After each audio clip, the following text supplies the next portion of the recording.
Hey friends, welcome. This is a tutorial on how to apply the Transient Shaper effect on a waveform transformation.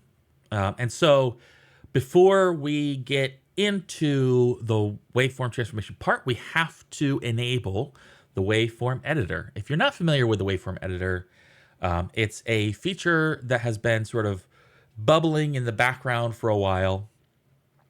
If you go to the audio plugins and scroll all the way down to the bottom to the W's, you'll see Waveform Editor right there at the end. You can see that it's in early access. But here's the thing about early access. It's an editor-only plugin. So there's a little bit more, I feel like it's a little bit safer to play around with.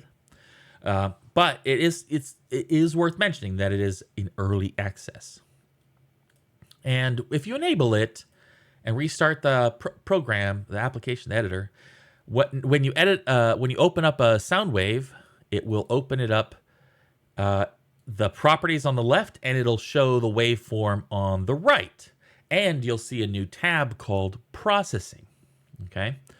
And if you go over to processing, you'll see that there's this waveform processing, and then there's these transformations. It's a list of transformations.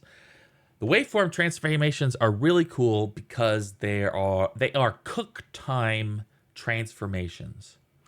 And what that means is you can apply transformations to a whole bunch of assets, but it's not going to affect the original source material.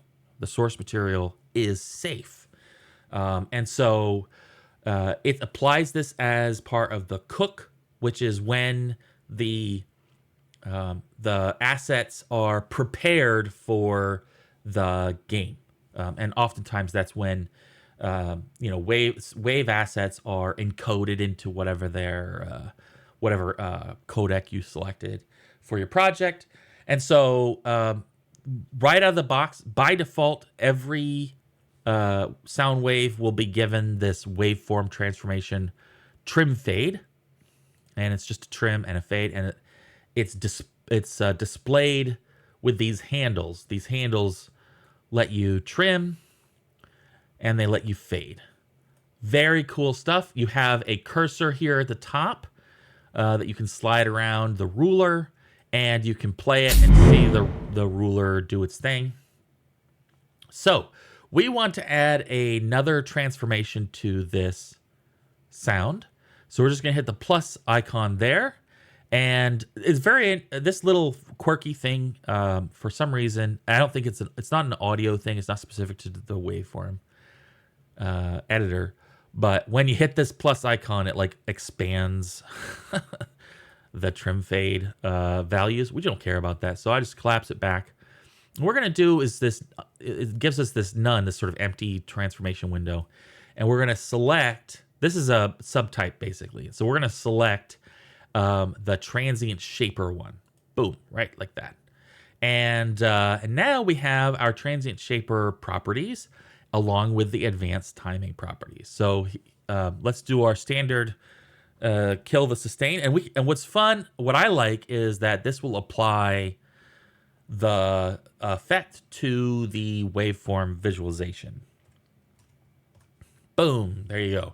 Now, something to keep in mind about the waveform editor is that it normalizes the sound wave. And so what that means is you're going to get, because this is a dynamics processor, right? It changes the amplitude of the sound wave. What that means is that it's sort of a protection that's built into the waveform editor so that you don't distort the sound. But what that means is that if you gain something up really high, then you're going to get the you're gonna get a counter to that. And so something to keep in mind is that the properties may sound a little bit different to how they would be in the runtime version, because the runtime version you can go over and you can clip, but in this one it won't let you clip. So just keep that in mind. And that was a point of debate, by the way. I remember having that debate and it was just sort of decided it was just safer for the sound to just not let it go over 100%. Anyway, so let's play it.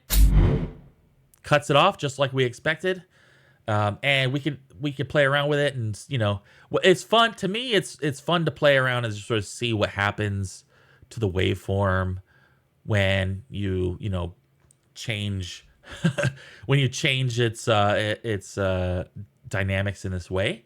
The way that the transient shaper allows you to manage the attack and sustain independently is really cool. Anyway, I hope this was useful, and you should definitely check it out. Thanks for checking out the tutorial.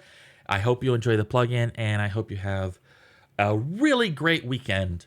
And if the weekend's over, I hope it was a really great weekend, and that you carry that on through the rest of your life. Cheers.